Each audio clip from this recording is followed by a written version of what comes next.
Hi, everyone. Good morning. Anise here. And I thought that today would be a good day to talk a little bit about trust. We've been doing some really interesting work in the Positive Energy Workplace Initiative and in the IEP methodology with our clients and also our people on the platforms, and just noticing what we're noticing in the different rooms that we've been in recently.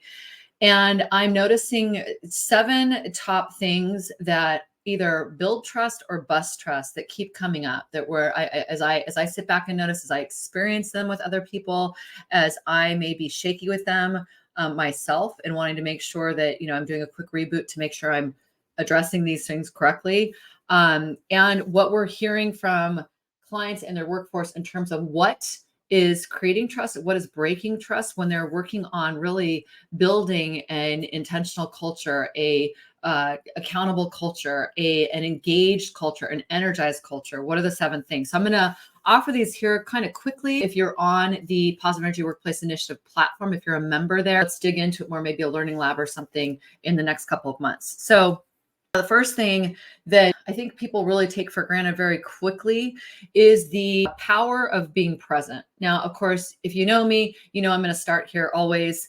But there really is something incredibly powerful about giving your full presence to another human being that builds trust and credibility instantly. Now, the place that we most often see it is the impact of leaders being not present. So whether you're a leader, whether you're an advisor, whether you are a coach, whether you are on your team, whether you are just a parent, whatever role you're playing, if you're not present, a lack of presence, we sense that in each other. And a lack of presence is one of the quickest ways to break down trust and credibility, because we can feel it when people aren't present with us.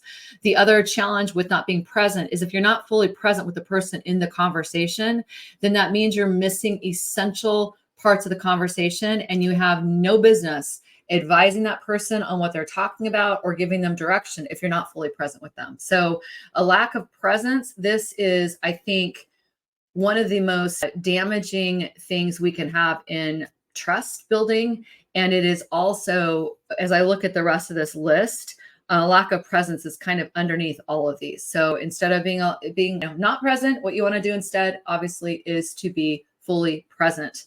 It doesn't take a lot to be fully present, actually. It's a decision. It is a decision in that moment. It's about awareness. When we talk about this work, we talk about 70% of the work around presence is in being aware of when you are and when you are not present. And the other 30% is in what you decide to do with that. So that's a choice. Presence is a choice. The second thing that we see come up a lot is time integrity. The impact of not being on time, that automatically starts to create an energetic ripple effect in a room, in a meeting for the person you're with, where they're not feeling respected or seen, or they're feeling like they're going to have to repeat things, or it's just very, very discombobulated. So time integrity, I know that can be tricky. You want to make sure, if you struggle with time integrity, you just want to make sure that you build and design your life and your business so that you can be on time. Now, I know we all have days, we all have moments where we're off, we lose track of stuff. It happens. All of us do it. And you want to minimize that as much as possible. So being present, being on time, slowing down is a big one. Slowing down is kind of a major deal. If you are going so fast with your team, with your client, whoever you're with, if you're going so fast as you're giving ideas and you're giving advice and you're speaking, if you're going too fast, there's no way your people can track with you. So you got to slow down. We call it going slow to go fast. Not being present to pacing is detrimental to your leadership credibility. Okay. The third thing we do, walking your talks. If you say something is important and you say you stand by something, then you want to make sure that you're actually walking your talk, doing what you say you're going to do, following through on it, modeling the behaviors you say are important. This is going to be really, really important in building trust and credibility. But along with that, going to being your word and following through. The world is busy right now. Everybody's busy. Everybody's richly scheduled. And that's understandable. And that's never going to change. And so it is a conscious, active choice to slow things down so that you can really look at, am I present? Have I built in time to be on time? Have I arranged my schedule so I can be on time and fully present?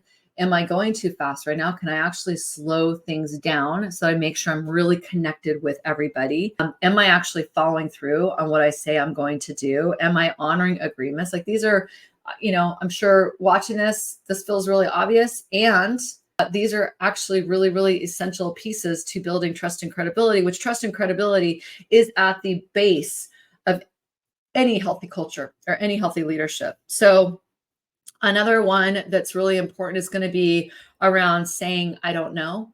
So stop pretending like you know if you don't know. People sense it. They know it. People, we have these detectors, these quiet detectors. We might not even know what's actually happening, but we have these little detectors when somebody is not being fully congruent in what they're offering us. So one of the greatest ways to build trust and credibility is to tell somebody, I don't actually know.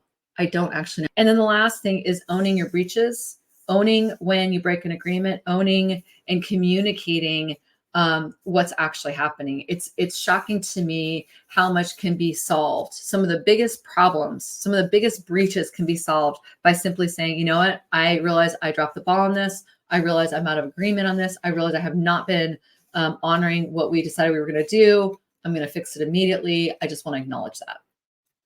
So those are 7 trust busters and builders. This is where culture change happens on an individual level. If we all build trust, if we're all actively doing the things I just talked about, then we start to build a greater level of leadership integrity and presence in our organizations, which then ultimately that is contagious. And ultimately, when all of us do that together, that is where we build a very healthy, sustainable culture. If you are in a leadership position, you're a senior leader, you are responsible for culture, you're responsible for leadership, you're responsible for all these things.